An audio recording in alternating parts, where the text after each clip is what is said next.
salaamaaleykum mbokki Pikine Ouest ñu ngi leen di nuyu yéen ñëpp di leen ziar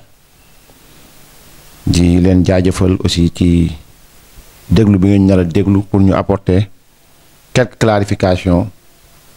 à des agissements yoo xam ni c'est des activistes yoo xam ne ñoo koy yëkkati di ko soulever afin de désinformer la population di yuuxu une très mauvaise information concernant l'aménagement d'un mini-terrain de football au niveau de la cité Technopole. may wax ne c'est pas la première fois parce que à chaque fois que gis nañ commune bi di liggéey dara y a des activistes ñoo xam ñëpp xam nañ fi ñu bokk qui essaient de venir désinformer la population. def nañ ko ci armères yi ñëwaat nañ encore une nouvelle fois donc pour barrer la route à la commune pour ñu def suñuy infrastructure mais rappelez ni Technopole boobu ñu nekk pour nit ñi comprendre la moo fa xew dañuy ñëw ci conseil municipal bi maire convoqué le 23 avril 2021 le rapport de présentation moo nekk nii dans le rapport de présentation il a été clairement dit la séance de réunion du conseil municipal à laquelle je vous convie ce 23 avril 2021 s'articule autour de 6 points sur proposition du bureau municipal. Premier point, autorisation spéciale de recettes et de dépenses, fonds de dotation. Deuxième point, autorisation spéciale de recettes et de dépenses, fonds de concours. Troisième point, virement de crédit.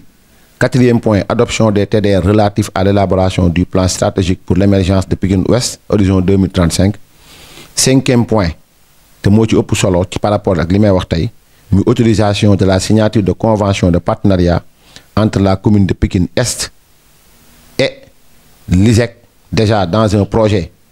de restauration à l'école. Deuxième autorisation de partenariat concerne woon Pressimo Service dans le cadre d'un partenariat public-privé pour l'aménagement d'un mini-terrain de football. Donc ba ñu ñëwee ci conseil municipal bi l'autorisation a été votée à l'unanimité par le conseil municipal.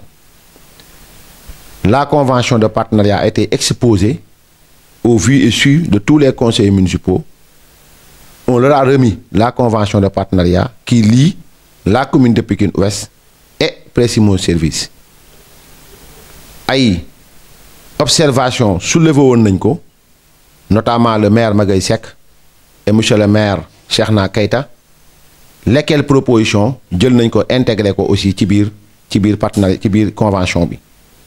ba finalement bañ ci pare le maire pour mu acter loolu noonu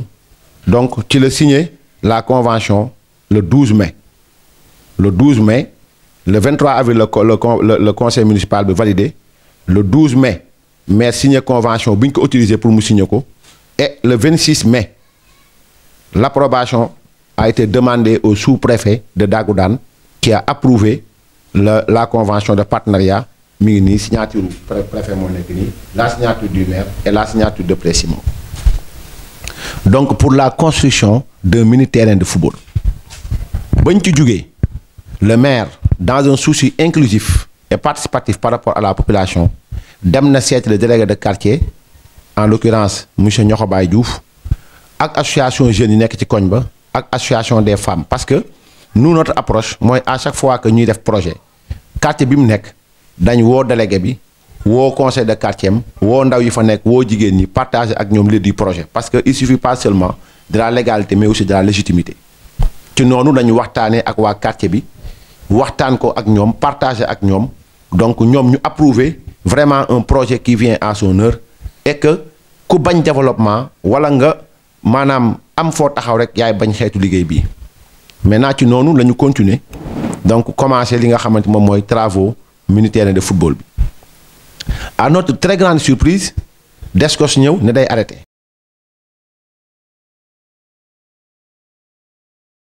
fawukaay la war a nekk mais ñoom ñoo fi def lu leen neex parking yi nekkoon ci kaw autoroute bi yëpp dañ ci sànni di ko def visite bi lañ def tey donc moo tax ñuy intervenir ñëw si site bi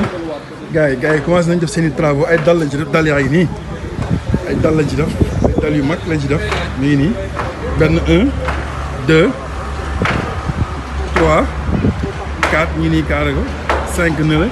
6 ah waa Descos nag ñëw nañ fi léegi rek arrêté nañ chantier bi woo nañ jël nañ gars yi seen ciment yeeg yëpp yóbbu foo xam nga mu ngi noonu gars yi loolu lañ def nii léegi man li ma wax ci biir à travers des plateformes dinaa ko wax fii ci presse bi nii nit ñi déggu la Descos a agi en toute illégalité parce que le parcours sportif appartient à la commune de Pikine Ouest. La commune de Pikine Ouest ñu dénk ko un conseil municipal le conseil municipal délibéré ne day defaraat terrain football boo xam dafa existé woon ba pare mais baaxul parce que xale yi dañu fa doon football mu am ay banc public mu am ay lépp même technopole ndaw yi fa nekkoon ñëwoon nañ ci maire soumettre ko projet bu mel noonu mu ne naa dem wuti ay partenaires et c'est chose qu'il a fait dem na wuti ay partenaires ñëw na commencé na liggéey des gens encagoulés des politiciens encagoulés c'est des membres du PASTEF nekk ay activistes ñoom ñoo ñëw à chaque fois que les gens veulent faire quelque chose ñu ñëw nekk fi ñoo nekkoon ci armères yi désinformer population bi wax leen loo xamante nii kenn mënu ko comprendre ba nii may waxe nii ak yow jox naa leen défi et je relance le défi ci télé laa koy waxee ci presse laa koy waxee je relance le défi ñu leen li ngeen doon waxal le maire Pape Gorgui Ndong bu kenn ci yéen amee un seul élément de preuve bu lié Pape Gorgui Ndong ak bradage foncier bu lié Pape Gorgui Ndong ak mbirum njaay suuf ak autoriser nit mu tabax foo xam waru foo tabax wax dëgg yàlla nañ ñu ko génneel maa ngi ko waxaat fii tey duñ ñu ko mës a génneel loolu benn la ñaareel bi mooy dégg naa leen ñu ne parcours sportif bi parking yi fa nekk nous sommes une commune économiquement secouée nous sommes une commune qui vient à peine de relever la tête de l'eau parce que tout simplement dañu jugee ci déficit budgétaire de plus de 200 millions di xeex ba ñëw tey jii nii au moins on a rééquilibré le budget ba commencé di investir gis ngeen ñi ngi tabax une nouvelle maternité Icotaf gis ngeen ñi ngi tabax fële nu mu tudd sax un centre multimédia communautaire gis ngeen récemment la commande de lampadaires LED yi nga xamante ni dañuy ñëw taxawal ko dans la commune tous les poteaux électriques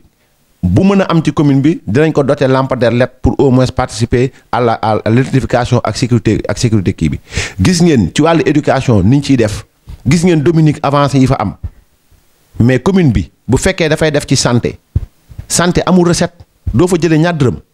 éducation amul recette doo fa jëlee ñaar dërëm la mairie la plupart de ces recettes yi muy am mi ngi ko jël ci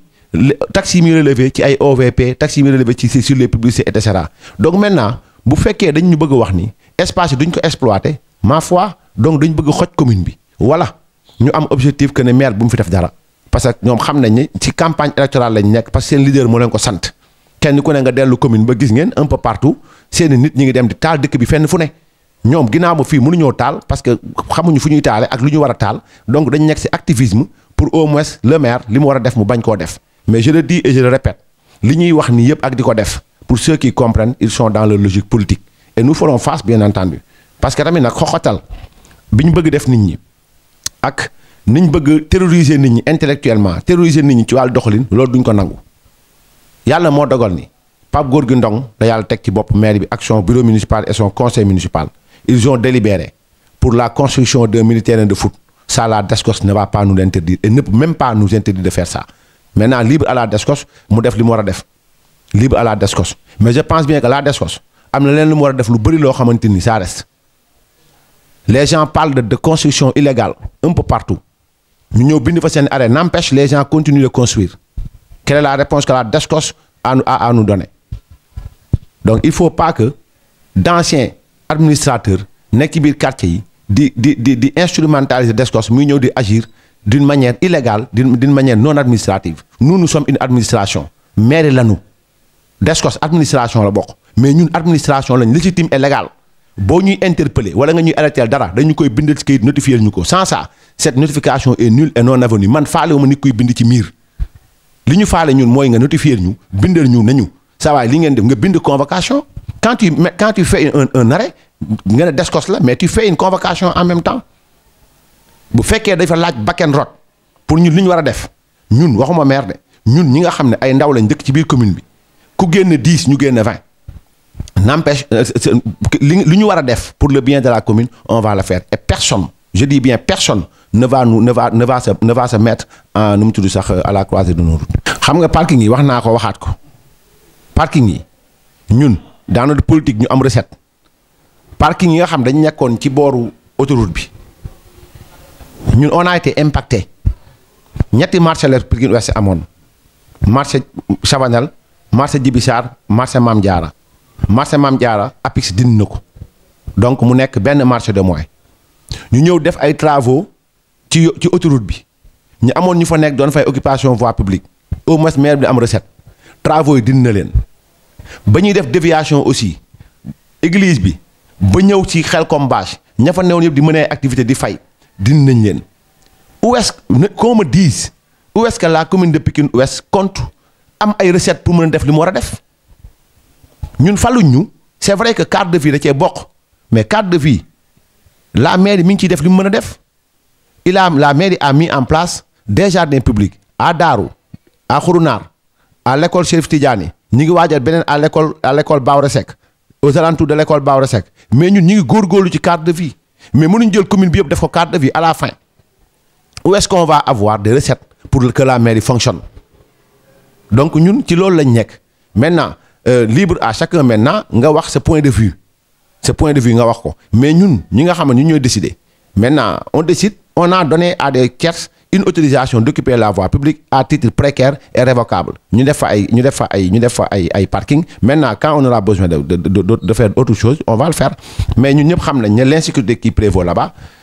gis nañ ko xam nañ ko donc ay espace la yoo xamante ni finalement dara newu fa woon nous on essaie de viabiliser les gens nous disent que duñ ko viabiliser. non lépp politique la et je vous dis ñi nekk ci loolu di def à part ñi dem woowu ji tey ñi nekk ci loolu di ci tourner autour man maa la wax jëlee défi ils sont tous de Pastef 4 personnes lañu weesuwuñ ko ces 4 personnes là pour ameuter la population duñ leen wax dëgg mukk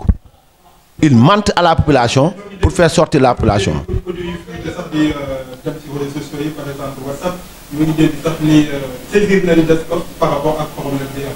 non ma ne ku mu neex nga saisir Descos ku mu neex nga saisir Descos je rappelle bien que ce parc sportif est un bien de la commune ku mu neex nga saisir Descos mais ñun man je le dis ici ci presse laa ko waxee ñun Descos du ñu teree tabax li ñu bëgg tabax ñun bu sooba yàlla. On va construire un mini terrain de foot on va construire une salle gymnastique